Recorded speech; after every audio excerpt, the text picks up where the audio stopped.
So, welcome back, guys. Those of you who've been to the previous sessions, this is just awesome to see people joining us again for more and more of gamification. This is so cool. When I put it out for 3 sessions, I put it out just initially thinking we'd have kind of 3 of the same session, just so people had time to kind of see everything. But we've had a lot of people be repeaters, so I thought this session might be a good time for questions and kind of ask, how do you do certain things? What do you think about this? How can I create things? And if we need a focus, we can definitely talk mechanics. That was kind of one of the things I didn't get to as much of. So talking about like items and badges and side quests and all of that as we go. So I'll introduce myself for those of you who don't know me. I'm Ryan Stephans. I teach 8th grade social studies in Olathe. This is year 15 of teaching, year 3 of gamifying a class, and it's a full year gamified class. It has been every year. So that's where we're at. Recognize a few people joining us there. I see Jennifer's back for third round. That's awesome. I love seeing that. Jessica's with us. Justin joining us. That's awesome. Glad to see it. Brittany back for, I think, a 2nd round at this. That's awesome. All right. And a few others here still not quite joining us with video. April, glad to see you with us. That's awesome. All right. Well, what questions do you have about kind of how gamification works, or if you're curious about like how items or badges or anything like that, I'm totally open. Or if you just need kind of an overview of it, I can answer any questions. But I want to make this a little bit more free form. So I do have some questions. Good. So now that I'm really trying to gamify what I have going on online for online learning, because I don't think we will be going back to school here in Texas, at least this year. So I'm just trying to get some ideas about, how I could bring in elements online. We do have a learning management system. We use Canvas. So I have started putting some of the ideas I've gotten from the other sessions, I've already started putting those online. So thank you for that. But if there's anything that anybody out there has for suggestion for what I can do to just gamify even a little bit some of the lessons that I have going. And by the way, I'm a high school teacher. I teach sophomores and juniors English. Thank you. Okay. All right. So So with gamification online, I will admit I'm not a huge online like badging and items kind of person. Mm-hmm. Items I think might be a little bit tricky just because items tend to convey some access to like a privilege, and obviously in their continuous learning setup there's not much that you can really offer as a privilege for them. Badging could work digitally. I think if you, depending on how they submit their work, you could, in the feedback, if you use physical badges, whatever you use to print them off, just that image itself, just sending that image back to them and say, hey, this was awesome work. This is what you did well. I really liked this. And because of all that work, I'm going to throw this badge at you here. And however you manage the badges, whether it's they have XP now and XP at the end of the game, etc., that's a way to do that. That's probably how I would handle it in this situation if I was doing that. I will say I found a badge maker app. If you have like iPad, I don't know if it translates to Google or anything like that, but it is. I'm going to try to see the company because I got it a while ago. And it is from, let me put it up. It's this. Can you guys see that? Am I queuing it up there? Classroom Badge Maker. Okay. Yeah. So, and it is from IDOCEO Labs. I'll put that out. It is I think I got that when I was kind of starting in on some of the gamification stuff. I think it's like one of those $3 or $4 apps that add a bunch of things. They have like It's like a badge maker, a roulette wheel for chance, and a teammate builder for like $3 or $4. The badge maker, what I kind of like about it, do you have Google Classroom? No. It has a sync that goes to Google Classroom, but you can create the badges digitally, and then you can like save them as pictures, so then you can email them to your kids. And it actually has a function on there on the badges where you can save it with the kid's name. So that way when it has so that way you don't have, people that are like, trying to copy badges. Although I know that some people have kind of said, like, have you ever been afraid of kids copying your badge? And I've been like, wow, it's really cool that that's the kind of effort that they would like to go through to try and do something like that. But it does have the ability for you to put a kid's name on it. And so I've kind of messed around with that. And now that we're going so digital, it would probably be an easy way if you're wanting to kind of get some badges going. But then also you can design them there. And then when we get around the time to getting those hard copies, you'll have them there and you'll have images that you can just put into, a Microsoft Word, and then you can print them out. So that way you're not making it multiple times. Yeah. That's awesome, Jordan. Thank you for sharing that resource. So we had a couple other questions that were typed into the chat that I wanted to share here. So one of the first questions was from Justin. With this continuous learning process, how have you adapted your game? I will admit, Justin, in Olathe, we're kind of in a very unique situation. A team of about 800 teachers and support staff, coaches, et cetera, put together our continuous learning program. And the way we've been told about it here is that they don't want us deviating from that for issues of equity and consistency for parents and all of that. Mm-hmm. My game is so very, very unique, and the things we do would deviate so heavily from that the best solution for me was to just kind of end the game at that point when we came back. There's things that I have in there like adventure paths and alternate assignments and challenges and all of these different things that are elements to it that are just so essential to the way the game works that I didn't feel it would keep itself meaningful if I just continued it as is, because I felt like the only thing I could continue to hand out were badges and XP. And this year's group in particular was really, really motivated by items for me. They loved items. They didn't care as much about badges or XP. They wanted items to be able to do things. Well, if that's the big motivating factor, I don't have any way to offer that to them. So that was sad for me. It really was for them, because I did have some kids who were really motivated by it and that wanted to keep it going. But if it's only like 2 or 3 kids, it doesn't seem to an effective use of that. So that's a really good question. I wish I could have adapted it. I think if I had the option, the way we had set up our continuous learning program is the way I probably would have done it, with a video on Google Slides for some instruction, and then have them complete a Google slide to answer just some questions about it, or offer that kind of a creative element with it. And then they could submit that to Google Classroom for me. And then I probably would have continued with badges and items. But because we want to keep equity and consistency, I wanted to honor that as well. And go ahead, Jordan. So then for me, pretty much the same thing. Any of the added stuff and whatever, any of the side quests or side missions or anything, I've basically put all those on the table. But I did tell students that as they're completing their weekly work, if they would like to show it to me, I will still put in experience points and gold in the management system I use. And I think that was one of the questions that was in the chat. The management system that I use is Classcraft. It's a very digital system.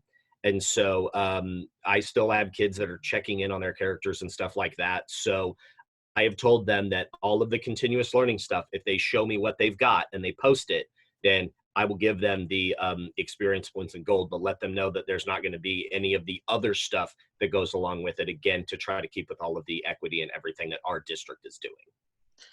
Yeah. So one of the things I did do with mine is those that reach level 11, which my game's a full year Indiana Jones theme. So when they reached level 11, which was obtainer of rare antiquities, everything that had been submitted up to the time that we left, I did include that. And so those that reach level 11, I did print off their certificates at home, and I mailed those certificates out there to them. So they have those certificates so they can see, oh yeah, I made it. And my hope is whenever we get back, that they can find a time to come down to school, and they can get their picture taken in Indy's hat, jacket, and satchel, and get that picture up on the wall, because that's the big prize, so that they can live on. I have one of them, he did it really, really early, so his picture's already up there, but the other 5 that got there haven't had theirs done, so I hope they do. So Jessica asked, what was the best way to record student progress? Jordan mentioned Classcraft. I use Michael Matera's spreadsheet, his gamification database.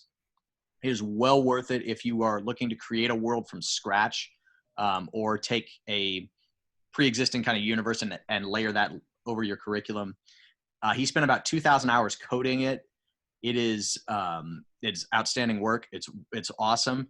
I don't have 2,000 hours or the experience to code Google Sheets, but I had 25, 30 bucks, and that's how much it costs. And he gives you full access to the actual file, and you can go through it. He's got tabs for everything. There's a tab with directions on it that actually has a Vimeo link to every single thing and tells you exactly how to edit it.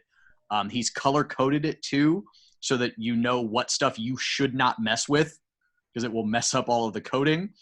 And he's got other code stuff. Generally, stuff that's in yellow is easy. If its background is yellow, okay, you can type things in there because it won't mess up the coding.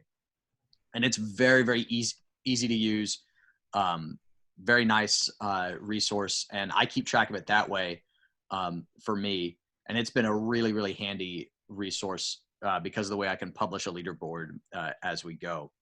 So that's my big suggestion. But I know Jordan uses Classcraft. I've seen Classcraft work. It's a great resource too. It's very, very user-friendly and handy. Yeah, now I will say, as you're taking a look at that, I know in the last session, we kind of talked about how theme is very important when you are designing a game. And Classcraft is a very easy to use system. It syncs up to Google Classroom. I have kids that sign up into my Google Classroom. It automatically populates their names. They're able to create their characters. They've done a lot of stuff to make it easy. But the theme is pretty set. They give you, it's a medieval theme. You are either a warrior, a healer, or a mage. They've done a lot to support people with, because originally I will tell you that that was my game theme. I originally was a medieval theme, and I've kind of changed away from that, and I have a Marvel-based theme, and I think the kids kind of get along with that a lot better. They recognize it more because it's been in more of the movies, so kids have enjoyed that a little bit more. But so the management system is there, but then I've had to kind of bridge it and kind of it's an armor system like the Iron Man armor, and so I will say that it's eventually something that I'll be getting away from and looking at something like more of a spreadsheet kind of thing, just for that freedom. So that kind of becomes the thing, is that if you're struggling with trying to find a theme, you want something pretty easy. In those first couple of years that I was doing it, Classcraft helped me a ton to just keep everything organized, easy enough to add people's experience points and gold. It has a pet component where they can send pets on missions to earn gold. There's a parent link that parents can actually give their kids gold while they're doing chores or homework or anything like that. But it becomes one of those. So if you're in the theme, then Classcraft is really good. But if you're taking a look at maybe a different theme, that's where that spreadsheet would definitely be of greater benefit. Yeah, I mean, those are awesome, awesome suggestions with this. So that's kind of where we're at there. So like I said, I wanted to kind of make this a little bit more about questions. We've had a few great questions already about gamification in general. A few experienced kind of gamifiers to a degree with us, so that helps a lot. But I also kind of wanted to make it kind of talk about mechanics too, and kind of what we do. So I'm going to take care of something real quick here, and I'm going to share my screen with you so you can kind of see what we're doing on all of that.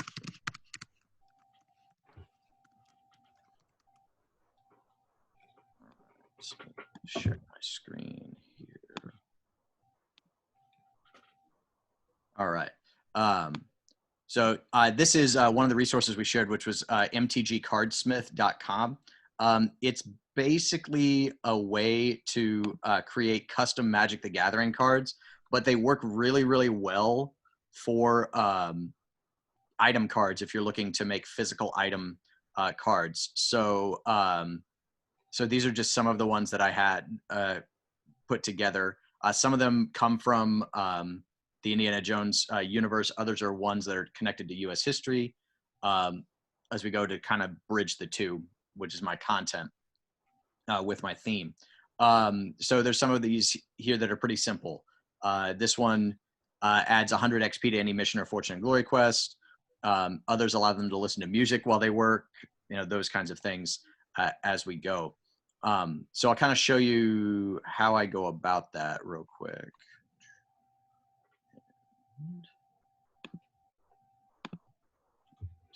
So I've got a few questions here and all. Yeah. So this is one I created here. So once I create it, I download the image of it after it's created, and then I just put it into a Google Doc where I put them 3 by 3, so I know that they're the right size to fit into a trading card sleeve, and then I just print them off. My first year I printed them off, but I printed them off in color and on cardstock, but I didn't laminate them because I wasn't certain I was going to keep those items. Once if you've decided you're going to keep an item that you love it, that you want it to stay, that you feel like it's perfect the way it is, I would recommend laminating it and getting them back from the kids, because it just saves you time on the back end with having to create them as we go. So if you look here at it, and I got off MTG Cardsmith so you can see these a little bit easier. Each item has an image of whatever the item is, its title. This here is the level they have to be at to use it. And then I always put, if it's got limited use, that's always at the top. And then it goes into the description of it. So this is the only way to earn this particular item is you had to do the Pacific Fur Company Expedition Fortune and Glory Quest. And if you did well on it and you did a great job with it, you got the Tanaktak Canoe, which would add or subtract 1 from any dice roll. So we do dice rolls on a pretty regular basis. So if you realize you have this item, like, oh, wait a minute, I need this. I have to roll above a 1. Otherwise something bad happens to me. And then you roll a 1. It's like, oh no, but wait, I have this item, so I can add 1 to it. So it gives them that kind of ability to kind of customize their journey as they go. Some of the other, so this is a pretty simple item. As you start building items, you'll start to kind of come up with some complex ones. The beauty part is if you make it limited use, you also can then create a second item that is unlimited use. So you essentially created 2 items for it. I do keep some of them that are at limited use and never create an unlimited use one because they're way too powerful. So there's a couple of them here I'll show you. This is if they did on their reform movement project, the prison reform movement history, and did a great job, they could earn the Auburn prison rules, which it kind of gives the description of what it is. But when we do a QR break-in at the start of every unit, you can force any squad to work in silence for 1 station. And if they speak, your squad gets a 200 XP bonus. So if you know another squad is really close to you, but you know they love to talk, forcing them to work in silence is just a really powerful way to allow them to have some control over the game. Those that did the women's rights one, though, got the really, really powerful one, but they didn't know what the item was going to be when they picked which reform movement they did. So this one's the Declaration of Sentiments, and they roll a die, and they divide the difference between their XP and the top player by the number shown, and then that result gets added to their XP total. So we get a little math in here with us. So the nice thing about this one is that now I did put one condition on here. I ran out of space to type it, so I couldn't put it in here. There is one condition. If you roll a 1, it has no effect at all. The item has no effect, because obviously if you rolled a 1, then you would automatically jump to the top of the leaderboard. And I was like, okay, we can't do that. But so they take wherever they're at, they subtract their XP total from the top XP player's total. That difference is divided by whatever number comes up on the die, and it'll be a 20-sided die. So if you rolled a 2, oh wow, I made up half the difference in one roll. And that's kind of a cool way for those that are at the bottom, if they did a really good job on this project, could move themselves up pretty quickly as we go. So this is a really handy one for item use. As far as badges go, I'll probably look at maybe redesigning a little bit of my badges, not to change the way they work, but really just to kind of make them a little bit more unique. I want to add this little QR code to them so that kids can scan and kind of know who these people are. But essentially what I do is I create badges that have a collectability to them. So this is the Curator 1 badge. So in every unit, there's a task that can earn a Curator badge. And so the Curator 1 is Albert Bierstadt. And it has XP now and hidden XP that gets added at the end of the game. But the cool thing about this is that this is just, I just made these in Canva. These were just really quick. And all I was going to do is just add a little QR code so they could know a little bit about who Albert Bierstadt was, for those that are really interested. But if you look here, there's 5 of them that are possible to earn. So it goes, and they kind of go from earliest to most recent. So Curator 5 is, Ken Burns. So there you go. So you can earn the Ken Burns badge. But if you get all 5 of them, then all 5 of the Curator badges, then you earn this badge that can only be earned by earning all 5 of those. And that's becoming a member of the Boone and Crockett Club. And this also has special XP that gets added.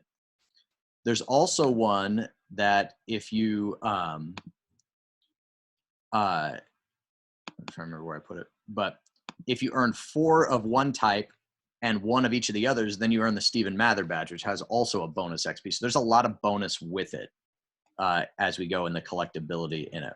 So that's a little bit about kind of how badges, I use badges. So Jeremy asked, are your cards one-time use, multi-use, or both? I kind of answered that a little bit there. It kind of depends on which item it is. But I like the ability of having them. Some of the basic ones, like, hey, you can go back to your locker to get a item or that you forgot. I have one that's a limited use, and then I have another one that's an upgraded item that is unlimited use as we go with this. Justin asks, how do you start the game from day one? So day one, when they come in, I do a lot of relationship building with each kid. So we do a lot of kind of quick run through of who I am, and they do a kind of who am I sheet. But this next year, as I was kind of designing some things, I was going to use some superhero templates that Quinn Rollins created, but just taking the actual, the outline of the superhero's kind of body and all of that, but putting it in there as a character sheet where they will kind of rate themselves on our 8 Sabercat keys, which are self-discipline, adventurous, best effort, enthusiasm, responsibility, commitment, appreciative, and toughness. So they'll have to, I haven't quite worked out how I'm going to set up the rules on it, but they have to rate themselves on kind of a 1 to 8 scale where they can only use each number once. So if you kind of think they can't give themselves all 8s on every single one of them there, they have to kind of really think through kind of who they are. And that'll be kind of their character attributes at the beginning. And then at the bottom, there'll be kind of a check mark for when they've mastered each of our standards as we go. But they get to design their own kind of character and write their own little character bio about themselves and all of that. And so they'll become a character in the game. And they get to kind of design their own look of how they see themselves. And I like that because it gives me a chance to see how they see themselves, while at the same time kind of charting their progress along the way and how they grow and how they get better at things. So that's how I want to start it next year. But I also use the Play-Doh lesson from Teach Like a Pirate 2 at the beginning, where we're going to make something out of Play-Doh that tells me something about you. And then I walk around and have conversations with the kids about who they are. And that helps me kind of build that relationship from day one. Then day 2, we usually try to jump into kind of syllabus and things like that. And I used a QR break-in this past year for that. It didn't quite work the way I wanted to, so I want to rework it a little bit. But I like the idea of them visiting stations and learning about, hey, these are the kind of the rules of class. This is how items work. And they kind of dive into it that way in a more interactive way and kind of moving around in stations rather than just listening to me talk. And so our first unit we always start with is a quick review of the American Revolution, although I do like to do that in a QR break-in for the Constitution unit. But we do a lot with research skills. So that's also something that we will kind of practice a lot from the beginning. So because they are historians, they've got to travel to the past. They've got to learn how to analyze documents as we go.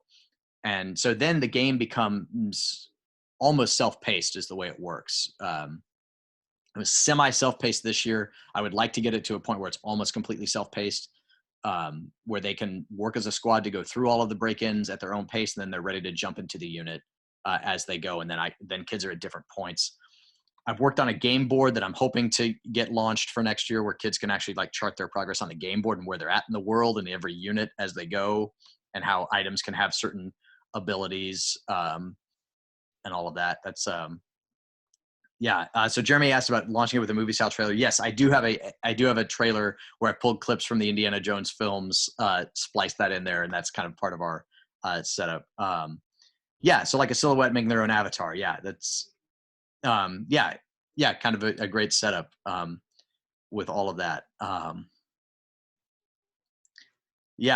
Time traveling badger item would be a great mechanic class. Sounds amazing. Yeah, there's one that I'm working on for next year with the world, where the way it's set up to access a certain point, to avoid having to go through an area where you've got to do some other like quests, you need to have a ship of some kind. And there's a little harbor there, and then there's a harbor that gets you to the next unit, but you have to have the ship in order to go over water. And so it kind of makes them have to work really, really hard on this particular unit in order to earn that ship in order to move over there. And I think that's kind of a fun way to go about that. Let me show you kind of what level cards look like, so you can maybe kind of get a sense of kind of how those work here real quick. And close some out here. Here we go. So this is level 4 in my game. So this is the first time that you really, and I use MTG Cardsmith for this too, obviously. This is the first time you really get a big ability with it. So you can lead questing teams to go on a Fortune and Glory quest, and all other members must be at least level 2. So up to this point, if you are not level 4 and no one in your class is level 4, that means every assignment is an individual assignment, unless I specifically designate it as a partner or group assignment. But once you reach level 4, then you can lead questing teams to go on quests or go on missions. So now you can work in a group essentially for any project.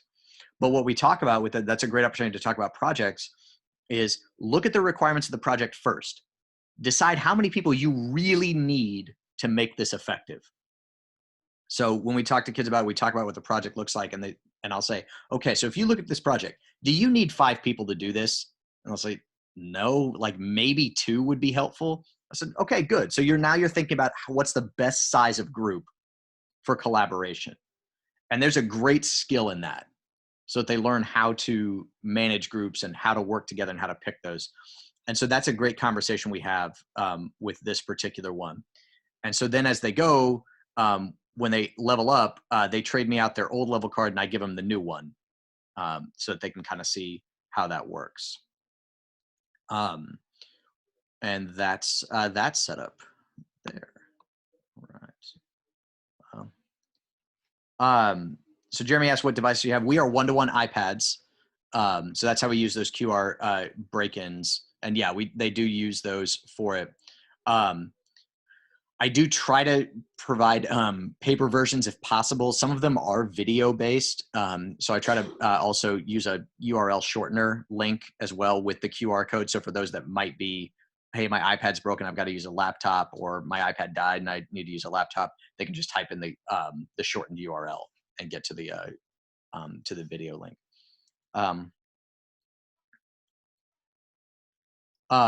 All right. So how did you manage students to choose the best teams? So the way that worked with them is I always let them do it the first time on their own. And I try to give very, very minimal guidance on that the first time they pick one. And then we have a reflection time at the end of each of these projects where I kind of talk with them about, all right, so what went well? And they kind of talk to me and say, all right, what didn't go well? And a lot of times they'll say, yeah, we didn't do a great job of collaborating. We would spend a lot of time talking and wasting our time. I said, right. So was this probably the best setup? And they said, no. I said, okay, so when we're choosing people, we need to think about what are the strengths? What are they going to bring to this group? And is this the best project or best time for us to work together? And then we'll talk also about, because a lot of times in middle school, there are words like, well, if I don't pick my friend, then they're not going to be a friend with me. And we have a conversation about, okay, but if that's going to end your friendship, were you really friends to begin with? And helping them to see that kind of growth about it. I do pick their squads with some oversight. This year I tried to let them kind of design their own squads, and that did not work well for me. So next year I'm going to pick them for them, where they sit and who their group members are, to make certain we have a good balance and a good mix of skills with every group. But when they decide to go on a Fortune and Glory quest, I like to leave those as open for them to work with their friend if their friend isn't in their group, because those are optional items anyway. So if they want to work on an optional one with a friend, that to me isn't a big deal because they both volunteered to do extra work. It's more likely to be successful. Yeah.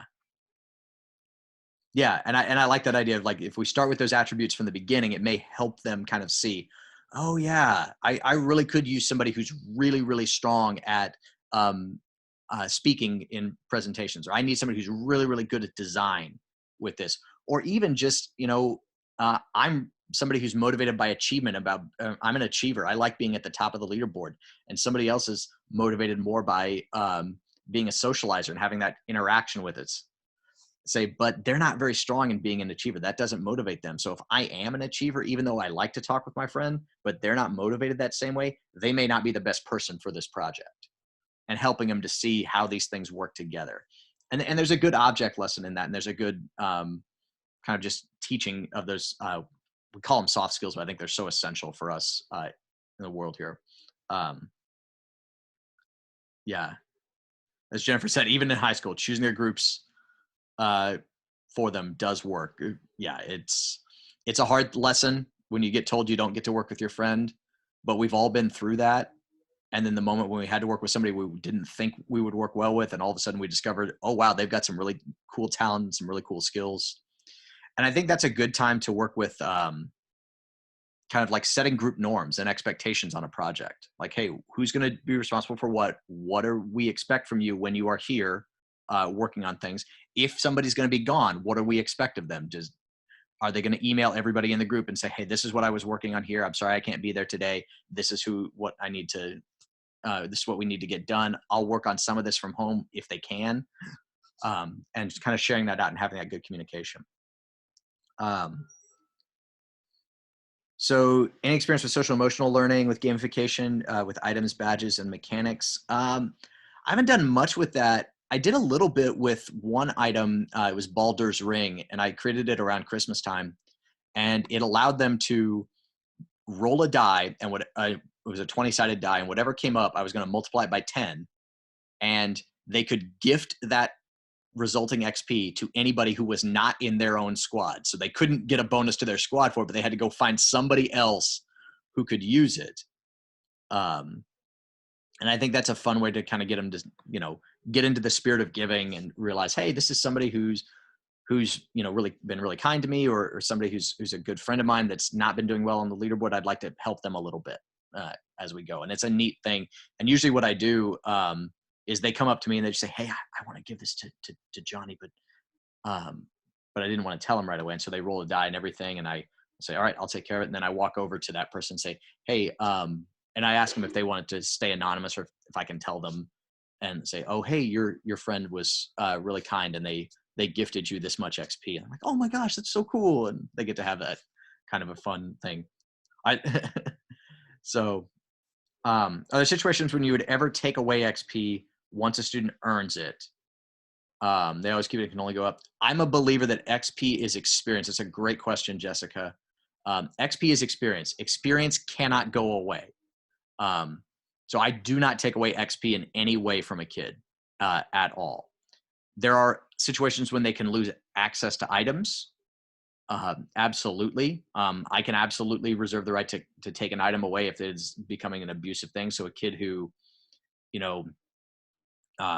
is not focused when they're listening to music in class and they had earned that item, say, all right, this item is going to be confiscated because it's not being effective for you.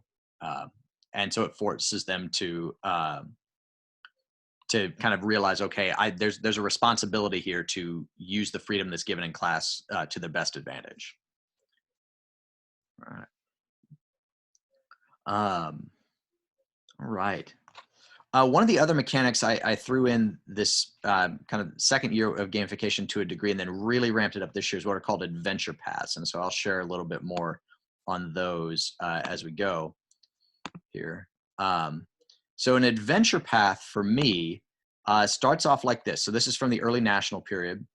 And I give them the access code to it. And this just controls who gets into the actual form. But they sign the logbook, and they tell me what camp they're assigned to. And then at the end of it, there's a link to this. So once you've signed up for the adventure path, you are committed, period, end of sentence. You are not going back. Whatever is on the adventure path assignments, that is your task now. So you have to leap without looking. You don't know what's on it until you've already signed up. So there's a sense of saying, I want to be challenged. I want the challenge of the adventure path. And so they sign up and then they have to complete the test. So the adventure path then just becomes a Google slide. That's all it is. And each of these are linked. And I tell them which ones are going to be assessed and which ones are fortune and glory quests or side quests for me. And I provide sources for anything that's assessed because I think that's important and valuable and a sense of equity that needs to be in there. But for Fortune and Glory Quest, they're a little bit more open-ended. So this one in particular is on the Pacific Fur Company expedition. So I'll show this one to you. And this is all it is. Research the Pacific Fur Company expedition to establish a fur trading post at Fort Astoria on the Pacific coast and create a map of both the overland and ocean portions of the journey. That's it. That's the only instruction I give them. It is up to them to decide how epic and legendary they can be with their quest. Some just do it on paper and do kind of just a rough map. I've had others who have done the map on paper, but they've done incredible detailed drawings about different points along the way. And that's kind of how they've approached it. I've had some really colorful maps. I've had some that are just a white piece of paper and some lines on it. And all of that does earn XP, but it's a question of, what are you going to get this high enough to earn an item and a badge? And earning an item and a badge tells me you went way over the top with it and you did an awesome job. And there's a good chance if you earned an item and a badge, it's probably going on the Wall of Fame. In order to manage the Fortune and Glory Quest coming in, I created an assignment in Google Classroom that says just Fortune and Glory Quest for each one, and they can drop them in there. But I used Michael Matera's idea for a form. And I just kind of took the whole thing and laid it out here as a spreadsheet. And I print these off, and there's about 4 or 5 of them on one sheet. I print them off, cut them down, and then I just have them hanging by the turn-in tray. And so when they complete one, they tell me, they put their name, what camp they're in, what the title of the quest is, its possible XP or reward. Tell me, just check mark, did they turn it in Google Classroom or in the mail slot? If they have any items or badges they want to apply to it, they put it in there. And then this part's for me. So when I see this in the tray, I know, oh, okay, I need to go check Google Classroom because there's something there. And I check that and I go through, I look at it, I circle whether it's a small, medium, or large item, whether it's earned a badge, and then check mark paid. And then I have just some binder clips hanging behind my desk for one for each camp. And I just put their rewards on that. And that just tells me I need to hand those out. And so when it gets really populated, a lot of the kids look like, oh my gosh, like Third Hour has a ton of people who are completing Fortune and Glory quests. We got to get some more in there for us. So this is a really handy one for that resource. In fact, what I'll do real quick here is I haven't ever shared this, it looks like. I will go ahead and share this in the chat for you. You'll have to obviously make a copy of it to edit it for yourself, but then you can use that as you need and adjust it for yourself. Jennifer asked, what if a student gives up or does not complete the adventure path? Well, then you can't earn the reward. The reward at the end is a trail. Each adventure path is based on a long distance hiking trail in the United States. So you can't earn that badge. And that badge can only be earned by completing the adventure path. So there is a huge amount of status and achievement that comes with getting those done. Not to mention the fact that they earn XP now and bonus XP at the end of the game. So if you think about that for a second, you would have XP from doing all the Fortune and Glory quests along with the actual assignments, plus this bonus XP of completing the adventure path, plus bonus XP that's coming at the end of the game. So there's a chance to move way up the leaderboard at the end by completing these kinds of things as we go. So if they give up or don't complete the adventure path, the consequence is on them. I mean, how it impacts them is really up to them. The one I will say is that because I mark which ones are assessed, the kids kind of just inherently know, okay, those are assessed. Those I definitely need to make certain that I get done because those are a part of my progress towards mastery in the class. So those that don't complete the adventure path do a great job of making certain that they hit those particular ones at least on there. And I try to keep the assessed ones down to, they have the same number of assessed tasks on the adventure path as the standard path does. It's just that I've added a couple Fortune and Glory quests, and I change what their assessed task is. So I'm trying to think here of a good example from an adventure path that I did on this. Okay, here's a good example. So this year, while the standard path had to write an argumentative essay about analyzing Lincoln's beliefs on the issue of slavery and whether he would have supported the Underground Railroad in an essay form, that was the standard path assignment. The adventure path had to look at the debates from the Lincoln Douglas debates, and they had to address what were Lincoln's beliefs on slavery, what were Douglas's beliefs on slavery, and then they had to decide, is Douglas right in calling Lincoln an abolitionist? And they had to write it in a newspaper form from the time period. So we're assessing the same standards about societies being shaped by beliefs and ideas, but we're looking at it through two different lenses as we go. And that's kind of how I like to structure it is you're going to be assessed on the same standards, but what you do with that is a little different as we go. Another one we did on the California Gold Rush, they had to look at how the gold rush changed the city of San Francisco, whereas the adventure path had to look at how did the gold rush impact the life in the Yosemite Valley. So again, a very similar concept, but just a little bit of a different lens as we go. All right. Some great questions today, guys. Thank you so much. This has been fun. Have any others and those of you who are more experienced gamifiers, feel free to jump in and kind of share any resources or any ideas you have at all.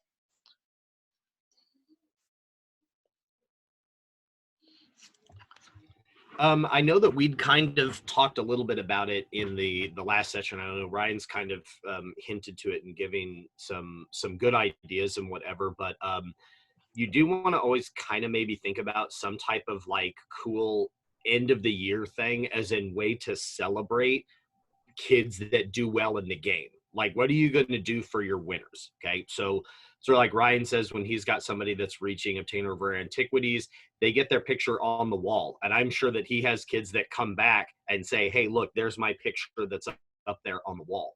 And it kind of goes along with that theme. So he's wrapped his theme into it. So like for me, my game theme is Marvel Agents of S.H.I.E.L.D.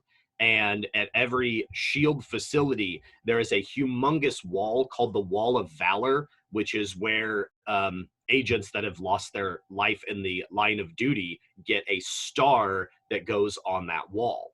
So I just have a printout. I usually do an 11 by 17.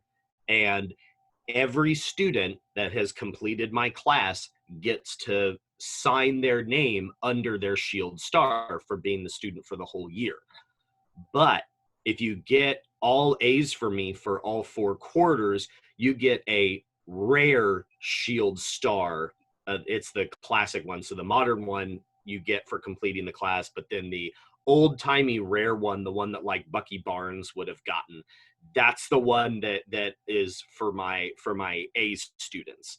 And then those students will also get their picture taken with the Shield logo in the background, and they earn a code name. And so we kind of talk about that to say that like Clint Barton was an agent of Shield, but he was so good at what he did, he became Hawkeye. Or Natasha Romanoff became Black Widow. So they get their picture taken, they get to pick their code name, their name and code name get put on the wall, and then nobody else can get that code name. So we'll see, because I'm still hoping to this year get everybody's pictures, but there were definitely some popular ones that got taken last year. So like Spider-Man, of course, has already been taken. So we'll see how kids go with that. But yeah, trying to think about some way to celebrate kids along the way as much. And like he's talking about leaderboards. Leaderboards are great ways to just check in and show success. And then having those, like, you can have as many leaderboards as you want. You can have like a per student leaderboard.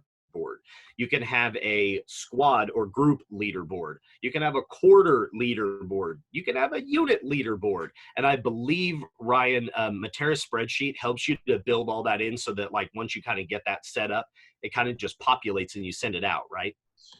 Yeah. So once you've got it kind of built, he walks you through the process of, and he has a link to it.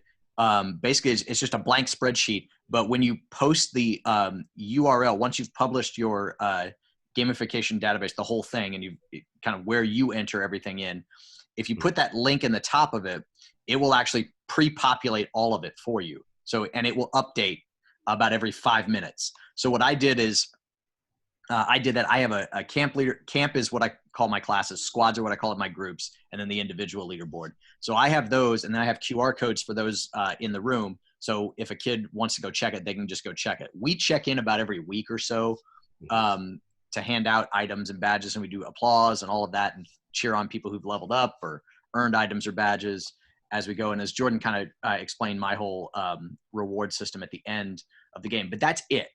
And so we've talked about this in the first two sessions, is celebrate the end. But I'm a huge, huge believer that whatever it is at the end, the winning thing cannot be something really tangible. Like this isn't a, hey, we're going to have a pizza party kind of situation at the end.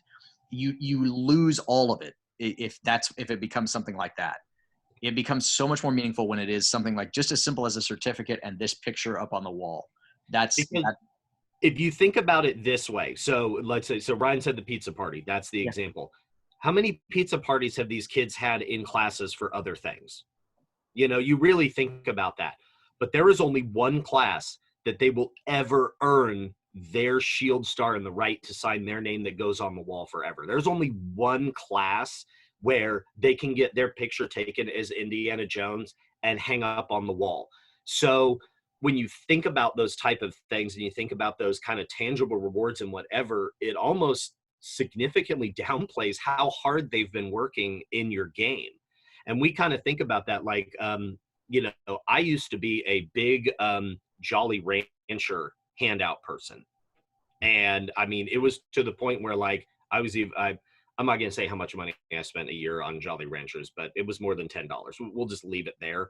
But like my class kind of like, then I realized at one point I was even saying it that like I was going, you know, to the store with, you know, my wife, and I got, you know, like 2 of those big old bags. And she goes, God, you go through Jolly Rancher. I said, I know my class runs on Jolly Ranchers. And that's when it hit me that needed to stop. That like handing those things out for kids all of the time, eventually they would only work for those type of things. And so, and again, they can get Jolly Ranchers in any class. Anybody can go down to Walmart and go and do that and whatever. But you're building a unique experience for your class, and you make it, you know, challenging. You make it difficult for them. There's that, I think Matera always calls it the sweet spot in your game, where like, if you even think about a game that you play on your phone, if the game is too easy, eventually you're just like, okay, I'm done with this. It's too easy. If it's too hard and complicated, then you're like, well, this is impossible. I can't do this. So trying to find that sweet spot where it's like, gosh, okay, how can I do that? Like, okay, he's got this fortune and glory quest that he's put out. Okay, how do I go about doing this and like making them work for it? Then when they get that badge for doing that, and they're like, wow. And then they get to put it on their, I call it the field journal. You call it your adventure journal. Yeah. Yeah. You put it on there, and all of a sudden, every time they look at it, they remember how hard they had to work for something like that and to work for some of those achievements. And it's going to be so much better than any kind of generic party. Justin, you said, do they get their shields at the end of the year? Yes. So I always wait until May, and I always kind of am pushing students to, earn and to do what they can. And then usually it's kind of that end of the year celebration, and they get to see, the stuff on the wall and things like that. So.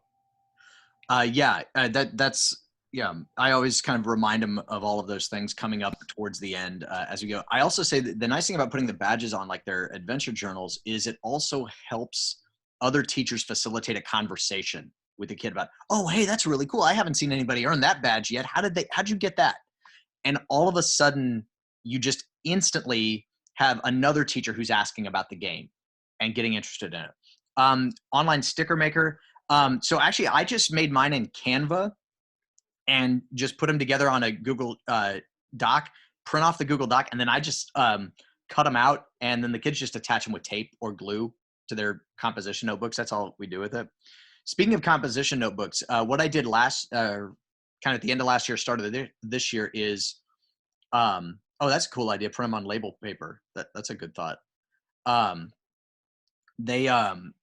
I took some composition notebooks and I created one for each of the camps. And I wrote down everybody who finished in the top 30, their name, their XP total, and what level they reached. And then the camp's total for that year of XP at the end. And I put that in the front of it as kind of legendary adventurers. And then within that composition notebook, I had pictures that had gone on the wall of fame of kids who had done these cool quests, put the pictures into the composition notebook, wrote a little blurb about what they did. If the project that they did was small enough to fit into a composition notebook, even if I had to fold it over a little bit, I also put it in there. So it becomes kind of a scrapbooky type of thing. But then kids from every year that can say, all right, so I'm in Camp Muir. What did people do in Camp Muir last year? And they go to that notebook and they see what everybody did in previous years. They can get ideas and say, oh my gosh, it's a legacy notebook. And so this next year, when we get back into the classroom, I'm going to kind of rearrange. I have two of these really big, huge double door cabinets, and I keep just kind of storing all of these other quests and projects kids have done. I never have a good organization system. So I'm going to move one of them more to the front of this row of cabinets I have. And I'm going to try to leave it open all year with the doors open on it. But each camp would have its own shelf. And so it'll be almost like a museum exhibit of all of the things that people have done over the years and the artifacts they've created. And they can see, oh my gosh, this is what people did. And I always leave the wall of fame up each year from the previous year until somebody from the current year makes it on the wall of fame. And then once somebody makes it on the wall of fame, then all of last year comes down and then they start their new one. Yeah. And yeah, it's kind of a neat process for them to see what kids have done in previous years. I've shared this out, I think in both of the other two sessions. It is my favorite quote of all time from a student about my game. They talked about, they started doing Fortune and Glory quests because they had finished all their work in class and they had nothing to do. And then they said, but when I realized how quickly it moved me up the leaderboard, and this next part is a direct quote from them, I'm not a sports person, but I can win at social studies. And I'm like, that is gamification in a nutshell. It's collaborative competition, but for those kids that enjoy learning, and even kids who maybe have had negative experiences with this. I mentioned this in the engagement and social studies slow chat on Flipgrid. People don't hate history. They hate the way they were taught history. They've had those negative experiences. You're giving them such a rich experience that they will come back for. That same kid has the all-time record for XP at like 25,000. It was more than double the previous record. Like it's so up there. I don't know how it'll ever be touched. They came back. So as a freshman in high school this past year, they had a half day during finals week. They finished their finals. Their mom picked them up, brought them over to the middle school, and they brought me this painting they had done of Indiana Jones, inspired by this kind of thing they had found online. But they had hand drawn it, done all of the painting on it. They came back just to see me and give me this painting they had done with this little like testimonial about they never thought learning and fun could go together. And I finally realized it could. And so now that hangs in my room as just a reminder to me. And that, and we all know that that's, you know, we don't do it for like tangible rewards and those sort of things, but those moments are just so invaluable. And I think back to a kid who, and they even admitted, they said the first time they met me and the things we did in class, I said, this guy is insane. And then they're like, oh my gosh, this has been such a fun experience. And those are the kinds of things that we get out of gamification that I think, and other classes do amazing things, and there are meaningful experiences to be had in classes that don't gamify. I'm not going to diminish that at all. What I've found is that this helps me build relationships with kids and keeps them engaged and keeps them hooked in learning. And when they love learning, they do some incredible things. Yeah, and Jessica asked, do I reuse those notebook for the camps next year? Yeah, it's a continuous journal. So the next year's group will just kind of filter on to the next page, and I'll add them to it. And then when I have to create a new one, I'll create a new one. And so it'll be like volume 2 of this particular camp. And so I think that'll be a really cool experience to see when that comes around, and they'll say, man, all the other camps only have one notebook. This one that I'm in, they have 2 already. There's a legacy I've got to live up to here, being a part of this one. And that's kind of a cool thing. One of the first quests they can go on is what we call camp honors, where they learn why their camp has the name it is. So I have 5 sections. We have camp, and they're alphabetical, and that just helps me keep track of which is first hour through. But there's Camp Grinnell, named for George Bird Grinnell, Camp Mills for Enos Mills, Camp Muir for John Muir, Camp Roosevelt for Theodore Roosevelt, and then Camp Young for Captain Charles Young. And I'm sure Jeremy can kind of catch some of those references, being from California and all there. There's a couple of California references out there, but I tell them, hey, this is who your camp is named for. And one of the first things you can do is you can write up a little blurb about why was the camp named for this person? How do they represent at least one of our Sabercat keys? And what has the legacy of this camp been? How have they finished in previous years? How many people have made it into the top 30? And I keep a running total of the all-time top 30 from year to year. And then each year's top 30 is also posted on my website. So in the records room, and I put a link to it in the gamification resources doc. But if you go to my website and you click records room, it'll take you there, and there's links to the Google Slides, and it'll tell you exactly the top 30 for each of the 2 years that I've really kept track of this. And then also the all-time top 30, so that they can see how that ended up. And it's been just so cool to see. All right, well, we only got a couple minutes left. All right, so what are some suggestions you have for building up the legacy idea when you are starting for the first year? So that's one thing. Now that I've kind of got 2 full years of this theme really fleshed out, I'm excited to kind of introduce next year. That's a great question, Jessica. I'm thinking next year what I'll do is, when I first kind of introduce kind of the game to everybody, I may make it a station that they have to look at, or I may kind of take one of those moments where we kind of push the chairs to the side and we all sit on the floor, and I've got like a campfire running in the background on my screen, and I kind of give this talk about, you are in Camp Young. This is named for Captain Charles Young.